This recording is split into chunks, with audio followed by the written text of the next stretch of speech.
I recently created a multi-story library map, and while creating it, I wanted to make a quest to go along with it. We ended up making not just one main quest, but an extra 5 side quests, making this one library quite the enterprise indeed. However, the map making and one of the side quests will get their own video. Today, we're looking at the main quest, why the party are instructed to go to the library in the first place. Before we start, everything we created was done on Twitch, and it's all available on the Patreon. To kick off, let's see where my head was at the start of this quest. When it comes to the quest of all of this, if we're going to have 3 separate maps, I think the energy of what we're going to go for is having like 3 sort of different quest objectives on each of the levels. And as far as like what is the actual quest, we're going to think about like what specific things they need to do on each of those floors and what are the obstacles and everything like that. There's going to be some combat. Each of the combats are going to have like a different like game to them. That's the sort of thing we're thinking about.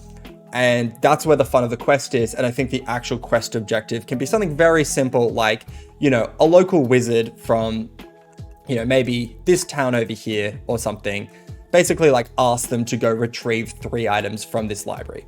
And that's it. So the fun of the quest isn't necessarily like, oh, factionalism and different opinions and who do you side with and things that I might usually do. The fun of the quest is, you know, getting through the dungeon. And it's a very simple, go to the dungeon, do the things in the dungeon, come back. So that's what the energy of the quest is going to be. For some small lore context, the library is meant to exist in a semi-abandoned state. It's home entirely to undead who work or live at the library. These NPCs are mostly friendly and helpful to visitors. However, it's still regarded as a dangerous location, and only strong individuals or adventuring parties are advised to go here. Off this, we set a blueprint for a very basic quest. So the top floor, the main gambit of that combat encounter is going to be more like there's these massive, huge sentinels that basically can't be killed.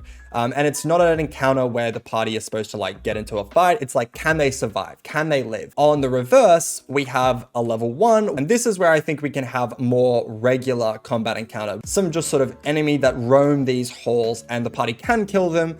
And maybe this is where the wizard who sent them to do this quest, like a research assistant is here that they need to like acquire some goods from or go check on them, something like that. And then down in the catacombs, this is more of a puzzle where the party need to get an item out of this section. And if they sign up for a membership, then they're allowed to get books out, but this curses them and means they can't leave this section. And if they try to get the books, then the sort of ghostly figures that have been afflicted with this curse will attack them. So, you know, 3 different types of combat encounters. One where they're not going to be able to win, one where they can sort of win, and one where the people can't necessarily be killed or like ghosts themselves. And the party need to grab an item from each of these sections, all a different item, but they're all going to require sort of different techniques to get the items and different approaches to the combat encounters. So this should be a pretty diverse quest dungeon. These original thoughts would become the foundations of the quest and wouldn't really change. Instead, they'd be added to. Each level would get more detail and would become more engaging and complex. Now, usually I go through how these quests developed in a fairly linear order. Instead, we'll focus on one part/floor at a time, and we'll talk how they developed in a linear fashion. On the face of it, floor 1 has the most standard of all the tasks. Find the research assistant. While placing them on the map, we'd figure out exactly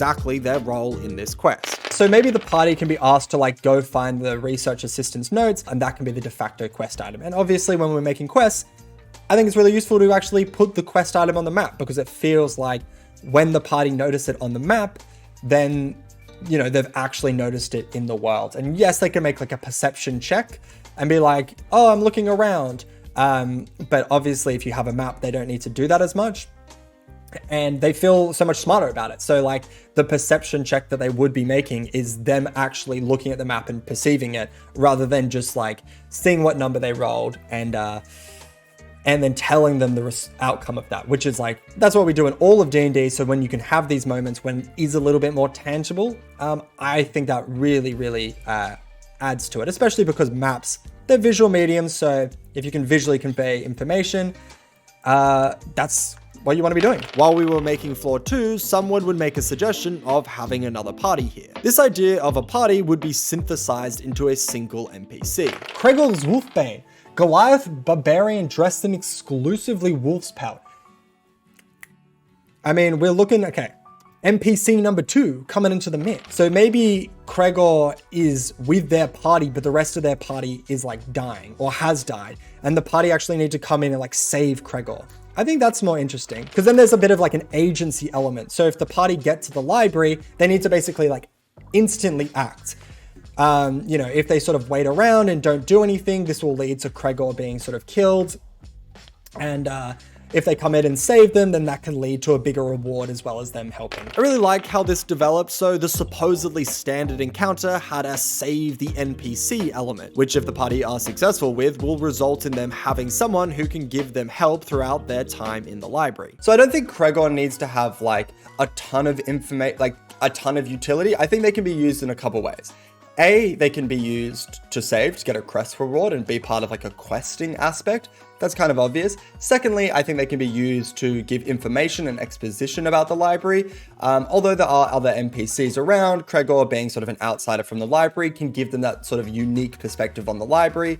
And that can be just used for information. And then thirdly, I think they can be used as sort of like a follower NPC for this one quest. You know, I don't really like having NPCs that go for like too long, and the party can use them or not. And I think that gives a little optionality, maybe gives a little bit more firepower. And in this case, I think they could also ask Gregor to do them favors. So maybe they steal the staff, or maybe they like distract some people, you know, basically just like an ally during this time that they can use who they want, because Gregor feels, you know, has this sort of life debt that they're sort of willing to do, not like anything that's going to kill them, but they feel indebted. So they'll like help during this instance in whatever way the party asks. And then on top of that, you know, Gregor can just be like an ally that they have back in town and maybe come through in other quests, or, you know, if the party have like a township or a guild that they've set up, anything like that, then Gregor can go be part of that guild and things like that.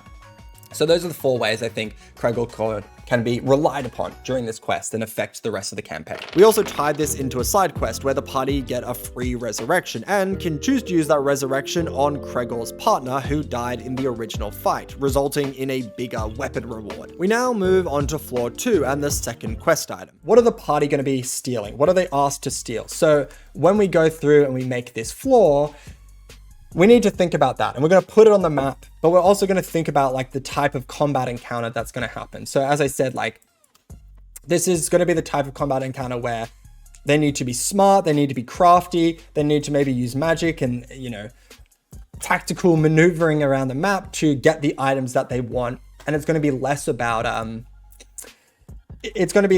specifically trying to kill them, because not every combat encounter needs you to just blap, blap, blap, kill the enemies. That's what they're going to be doing on the floor below. So this can be more about like, you know, skedaddle, skedaddle, skedaddle, sneaky, wiki, wiki. And this also allows for like different party talents to come forth, because not everybody in the party is going to be, you know, amazing at combat. So if we cater sort of different skills in the party or different expertise, it means, you know, different party members are able to shine at different moments and stuff like that. When fleshing out the museum, we'd stumble on the perfect item. So we do need the party to find an item for a wizard. And I think a wizard staff makes sense. And that gives an interesting sort of optionality as well for the players, where it's like, they can find the wizard staff, and maybe if like one of them themselves are a wizard, they can use the staff and we can have it give good buffs. So then we can have a choice where it's like, they can go back to the wizard and be like, hey, we never found it. Sorry, it must have been taken or whatever. And then they keep it for themselves, or they give it to the wizard, which leads to a reward. And I always like having sort of that sort of optionality where, you know, it's not just you do the thing, you get this like one outcome. There is a little bit more to the outcome than that. The big issue the party need to get over is how they steal the item. If the party attempt to, the sentinels will quickly recognize something is wrong through their special library guarding telekinesis and will track down and murder the party. So we created a solution related to a poltergeist undead side quest called Prank War. In essence, the party can either help a skeleton or a ghost win their eternal prank war by trapping the other in an undead containment jar. Then the winner of the prank war, as a favor to the party, will use their rowdiness for a good cause, distracting the sentinels, giving the party time to steal the staff. But this is definitely an occasion where ingenuity can be used to solve this problem in whatever way the party feels they're able to. This mentality of letting the party use their own ingenuity to solve problems would certainly be seen with the third quest item, which is placed in the Catacombs and would much more follow the policy of creating a challenge without really having a specific solution in mind. Rather, I'll let the party interpret the scenario and act on it how they believe is best. Then I'll respond to those actions with what I believe would be the corresponding pushback, what would make sense in the world, what plans of theirs would work, what wouldn't, and how the NPCs would react to the party's actions, these sorts of things. Instead of showing clips, it'll be much easier to just explain the overarching circumstance. It revolves around a special members section we created for the library and some lore. During the library's collapse 500 years ago, everyone fled to the safety of the members section. On the cusp of the villainous creatures destroying the library, breaking through the members section door, a mage stated they could cast an incredibly powerful warding spell, making everyone immortal indefinitely.